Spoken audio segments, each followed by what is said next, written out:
Yeah.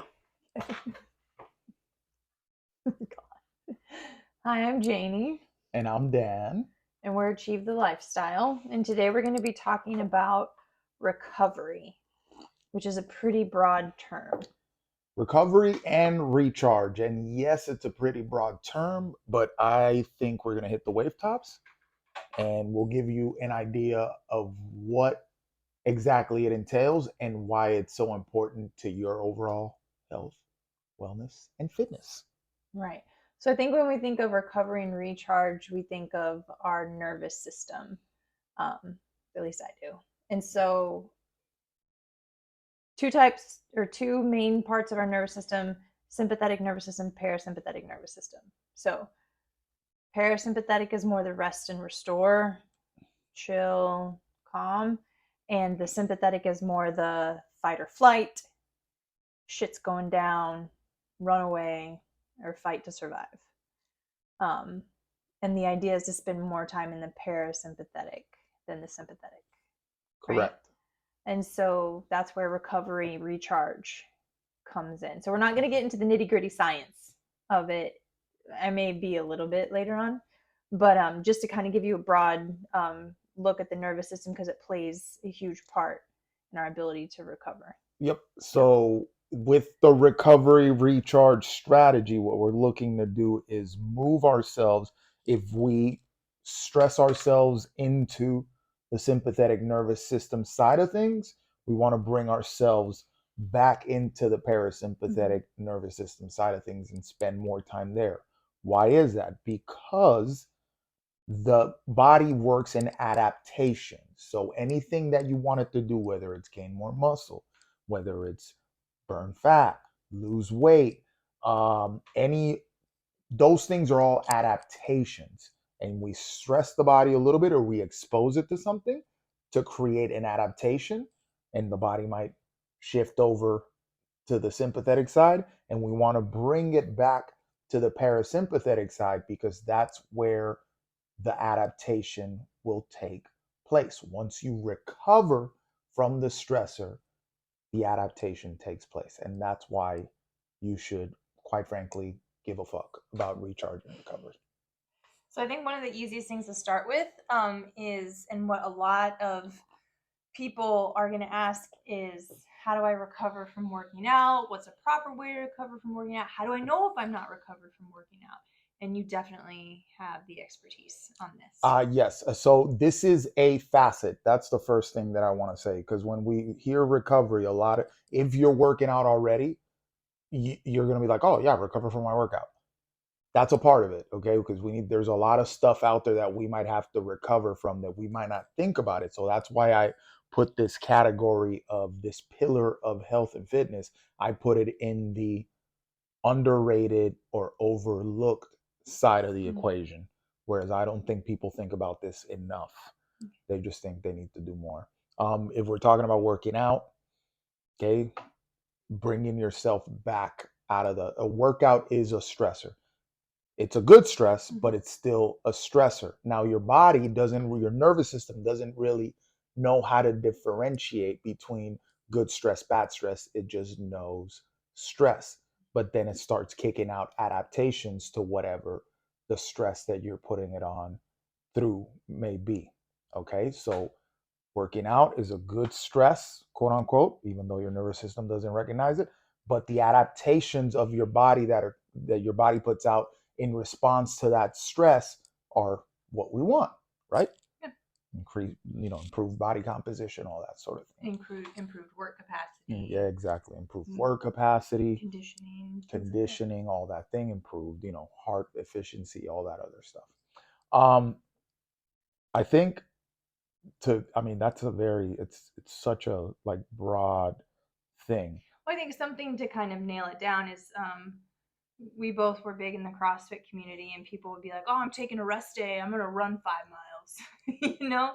So, and there's a lot of people who, especially because HIT gained such popularity, that we're almost seeing the pendulum swing in the opposite direction with exercise, because sometimes people are just burning themselves out with exercise. They're doing way too much, and they're not allowing their body to recover to see the to reap the benefits of the work that they're putting in. Correct. Yeah. Yeah. So I guess that's a good place to start. There is such a thing as doing too much if your recovery is not there. Now let's talk about things that can affect your ability to recover slash recharge from working out. Okay. Now we're talking about sleep. So this is where recovery kind of touches all the other pillars of the situation. We're talking about sleep. If your sleep is inadequate, your recovery is going to be trash. So that kind of affects what you can do realistically with your workouts. And it should. You might not think it doesn't, but it should. You should be like, I'm not sleeping that much, so I need to taper what I'm doing with my workouts. It doesn't mean stop working out, though. Right. But, what you're eating. Yep. Are you eating enough? Nutrition. Are you eating too little? Are you eating too much? Too much? Are you eating too much trash? Like all this stuff. Is you're eating too sporadic? All this stuff affects that parasympathetic sympathetic deal and how you're recovering.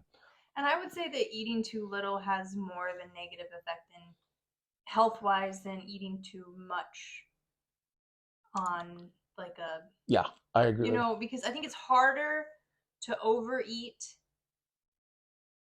if you're really diligent about your lifestyle choices. It's harder to overeat than undereat, especially for women. Because if you overeat, you're just gonna get like your energy is gonna be amazing, but maybe you're not getting the body composition changes you want. And I'm talking about people who are already working out. Now, granted, sedentary people who eat too much is a whole different ball field that we're not going to go into. And today. Then we can talk about what you're eating. If you're overeating quote unquote good stuff, you probably be all right. Versus if you're overeating a bunch of bullshit. But undereating, the body reads that as a stressor, and so which will impact your sleep, which will impact your recovery, which will impact your workouts. Which I parentheses here, like intermittent fasting, because I feel like it's been popular. It's a popular question with a lot of people that have a peripheral awareness of fitness or whatever, or nutrition. They always mention or bring up intermittent fasting, and I feel like everybody. And you just did. Because I hear it a lot. Like when I assess people or when I talk to people in the gym, all day doesn't go by that I don't get a question about intermittent fasting.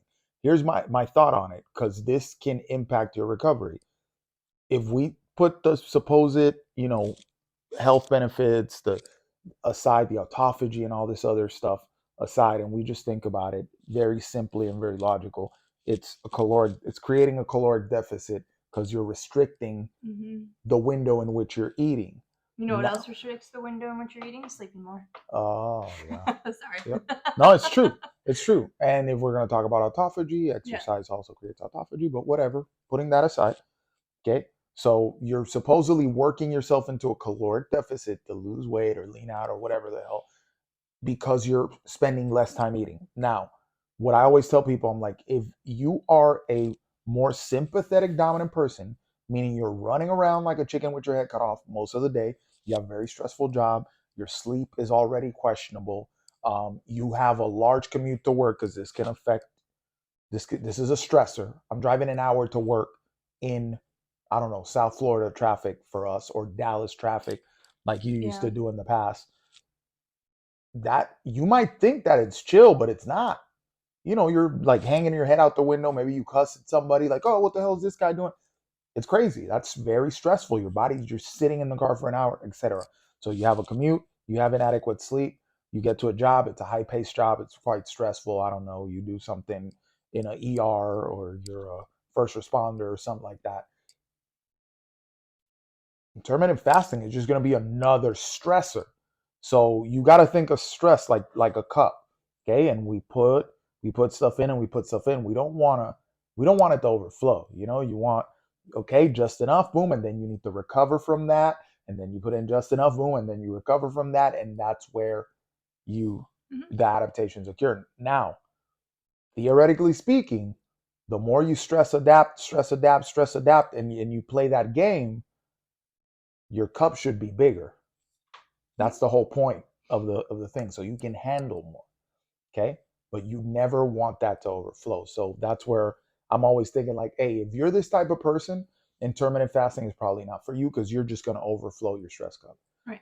If you're a more chill person, like nothing bothers you, you just have a 5 minute drive to work, or you walk to work 5 minutes, and it's a very chill day, you have more control of your life, then maybe you can do it.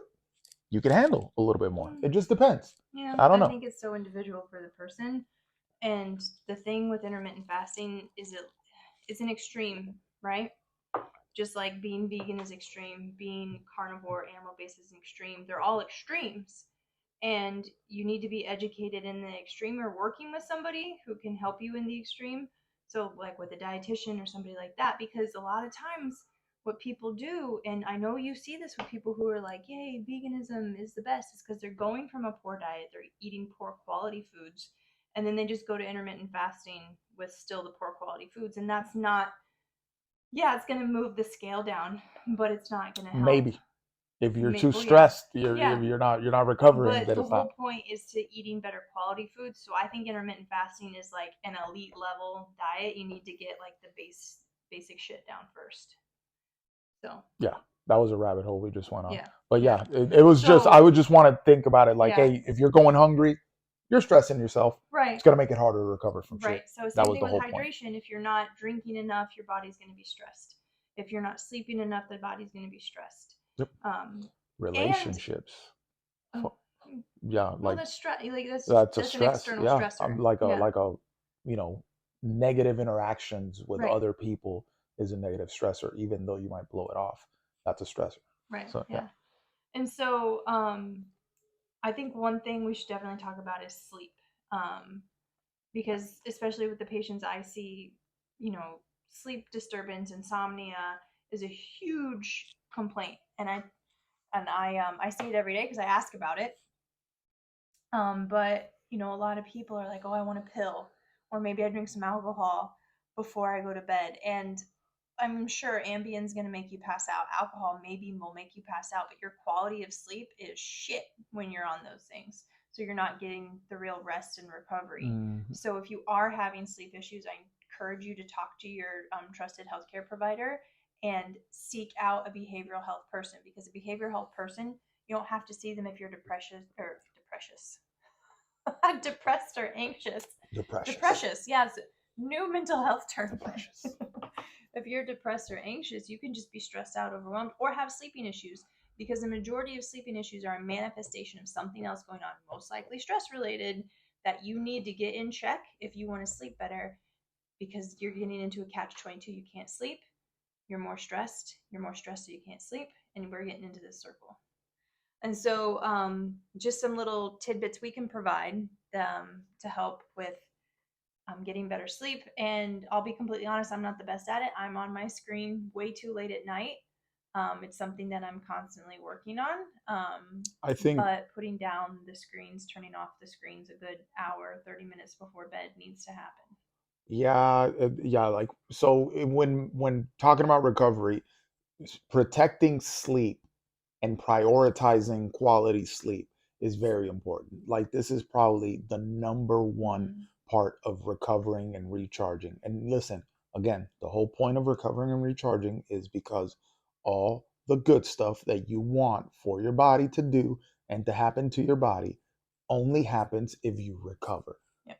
If you don't recover and you just keep putting shit on top of shit on top of shit, you're not going to get what you want out of everything that you're doing. Nobody likes spinning their wheels and doing shit for nothing. So you need this part. So protecting sleep Yeah. becomes the number one priority. This is why we say recovery starts putting all the other elements together and linking them together. Yeah. Um, And we posted earlier this week about inadequate sleep can increase risk of type 2 diabetes, heart disease. It can actually decrease your immune function, all these things, because the body's in a state of stress. And like Dan mentioned, sleep is where all the recovery happens, and not just so you can, like, bench press the biggest weight of your life recovery, but like recovery on a cellular level. And so it's hugely, hugely important. And unfortunately, in the U.S., we've like, I don't know, touted this thought of, oh, you can sleep when you're dead, or we like praise people for pulling all nighters and things like that. And so it's just a whole shift that needs to happen, and that sleep needs to be prioritized. And I have a lot of patients who they're busy. They have, they work, they have kids, they're trying to get their workouts in. So maybe their sleep window isn't the 7 to 9 that's recommended. Maybe they literally only have 5 or 6 hours to sleep. So I just tell them to maximize that time. So don't waste 30 minutes or an hour being on your phone, watching TV, doing unnecessary stuff when that is your allotted sleeping time. That needs to be a priority. Um, Or and doing stuff that's gonna make your sleep like work against you and with your sleep, like the fucking screens. yeah, Fuck so these the blue screens. light, Yeah. and I'm like a person who, like by the time I get home and I shower and like I'm in the shower and finally everything's coming to me like, oh fuck, I need to respond to this text message. I need to send this email. Oh, I need to do all these things. And then as soon as I get out of the shower, I go to bed and I'm like, oh, let me just do this stuff real quick. And I can fall asleep with my fucking phone in my face. But I also have done a period of time where I was reading a book and didn't have my phone. And my sleep is so much better when I don't have the phone because, yes, I'll fall asleep, but my brain is still a little hyperactivated than if I didn't look at that screen. So it is a big thing, and it's a habit. And you know, I'd like to see somebody who doesn't have an issue with it in one way or another at one point in their life. So it's just something that we just all need to work on. Um, I think I also want to talk about like what I see with people like in the gym and stuff when they're not when their recovery is compromised or they're not recovering from stuff. So things that your body basically starts shutting down or minimizing a lot of functions and things that you want to get done, like caloric expenditure. So if you want to burn more calories, your body actually starts down regulating that because it thinks that it needs everything. It needs to hold on to everything to fight some fucking lion in the woods or something because of the amount of stress that it's under. Range of motion gets shut down, a lot of it. So it's like, inflammation goes up. yep, inflammation goes up. So if you see, one day you're squatting really well and then the other day, you're under recovered, you feel restricted in range of motion. That's one that, happens a lot. Um, Muscle tone too. Like there's people like manual therapists and stuff that can touch muscle and be like, yo, this muscle is like it just doesn't feel it's not as supple. Hence the range of motion being shut down, things like that. You also kind of hold on to a little bit of weight, like a little bit of flab, if you will. I don't know, like you just look, your muscles are like flatter. Does that make sense? And this is all like observational, but it's things that start happening with chronic stress Mm-hmm. and chronic under recovery, meaning you're not putting it together. Then your performance starts going down. Like, oh, this weight was easy 2 weeks ago. Now you can barely get it up, or you can't get that weight up. Mm-hmm. You know, Yeah. things like that start happening. So, we've given a lot of examples of how stressors can impact our body, and a lot of people don't have obvious stressors in their life that they can, well, the fucking lion didn't chase me. I don't have a commute, all these things. But, a stressor is what somebody perceives as not optimal to them. And so, like Dan said, it could be good or bad. So I guess maybe good is optimal. But think of like planning a wedding. One of the best days, right? Fucking Yeah, stressful. For yeah. me, at least. No, He that was like, girls, okay. girls, but, stop. okay.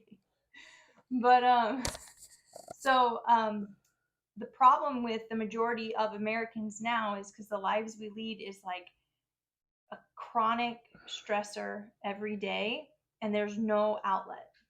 Okay, and so like Dan was talking about with the cup is it's the cup is like a fucking little one of the plastic ones with a mouthwash, right? Mm-hmm. And your stress is like a power hose just on it.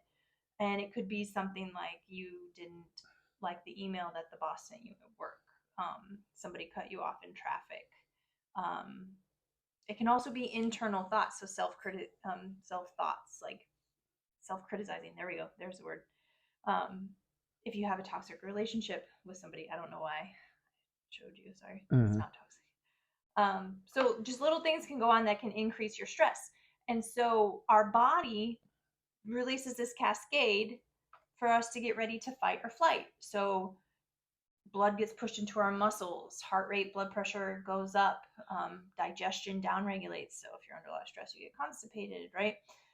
Immune function downregulates. Some other things happen I don't want to go into. And the thing is that our body needs to outlet that somehow. It's because its purpose is it made us prepared to fight or flight. We need to outlet it, but it's not appropriate when you're sitting in an office to just fucking jet off and run, right? Or just to start fighting something. I wish it would. It'd be nice if offices had like punching bags in them and maybe you can Mhm. just get it out. But social appropriateness doesn't allow us to do what we probably need to do. This is where I think toddlers are fucking awesome because if they have a stress and they throw a tantrum, it's like, yes, get it out, you Mm. know? So, I don't think parents um, out there are gonna be like, but it's easier to visualize that they don't have that like stopping point yeah, of social awareness to be like, oh, this isn't appropriate for me to do. no, Like I remember I got out of a patient room one time and I sat at my desk and I screamed and everyone looked at me like I was fucking crazy. I felt amazing after I screamed. But I can't decide not to do that anymore. yeah. Every now and then you gotta hit a So, little temper tantrum, just a yeah. little, So, But I think it's very individual. Like there's one person's stress management technique is right. another person's like, oh my god, I'm overwhelmed and stressed out. Right, You which is know. why I want to provide examples of some things, but what Dan's right is you need to find your own. So it's Yep. going to be trial and error. Okay, A so lot of this stuff is going to be trial and error because it's going to vary person to person. what's your stress outlet? Me, stress outlets. Wow, good question. Yeah. Um, let's take the ones that are outside of physical activity. So this is very Well, important the because gym for both of us is one. yep, because the Boom. gym is one. So, yeah. But remember that what we're trying to tell you that working out can do too much of that. So if that's your one of your stress outlets, and then you're just trying to rail yourself with a workout every time you fucking have a bad day, then you might be screwing yourself full when you come full circle to it. Which Because was me and Dallas. exactly. So Janie's done. I've done that too. Yeah, me Yeah. and Dallas too. I hit the wall too with that Yeah. one. Here's the thing: hormonally, like all this stuff, when you are not prioritizing recovery, like hormones get shot, then you fall into the sleep where you need to sleep, but you can't sleep because all serotonin and all that shit is off. So you have a harder time falling asleep. So you can stress yourself to that state where you can't get what you need to bring yourself out of that Yeah. state. That's crazy. You don't want to go there. Do not go there, Simba. It's terrible. So anyway, um things so let's go with things that are not working out. So for me, laughing is a Of huge course. stress relief. Me too. Um, And I think that applies to everybody. I don't know many people that don't like to but I think utilizing it. So when I was in PA school before I took a big exam, and I hate taking tests. I would pop up on my laptop. I would YouTube Martin Lawrence or somebody and watch him do stand up and laugh my ass off before a test, just to help kind of bring things down before I went in to take an exam. And fast forward to that now, I unfortunately don't need to do it. But now, what more I notice is when I get together with some really good friends. I had this group of girls in Albany, and when we would get together for brunch, I would die laughing every time we got together, and it was one of the best stress reliefs. And so, finding that, and then laughter has been shown and documented to be a good stress reliever. So either watching something that's funny, and you can do that at work if you want, or listening to something that's funny, or getting that quality time and positive social connections, and laugh with them, because also quality time with positive social connections is also a great way to relieve stress. So I would say spending time with you is a huge stress reliever for me. mm. So shut Well, I mean, up. but yeah, so humor is a good Mm-hmm. way to like bring yourself back down and get back into that parasympathetic side of things. um I'd say reading for me, I like that. Yeah, so creative outlets are another Yep. documented outlet. So Yeah. reading is a good Or one. some people like to paint and stuff like that. Painting, drawing, journaling. Music. Music is a really good one. Yep. Depending on what kind of music you like listening to music is a good one. I like podcasts. Yeah. That too. So And yeah, well, it doesn't matter what type of music. It can be any music. You can have soft, soothing music, but sometimes you need music to match your mood to help bring you down. So it can be anything. get some metal Yeah. and I mean, relax to that. yeah. Like it Yeah. massages are a really good one Yeah. for recovery. Yeah. Deep breathing.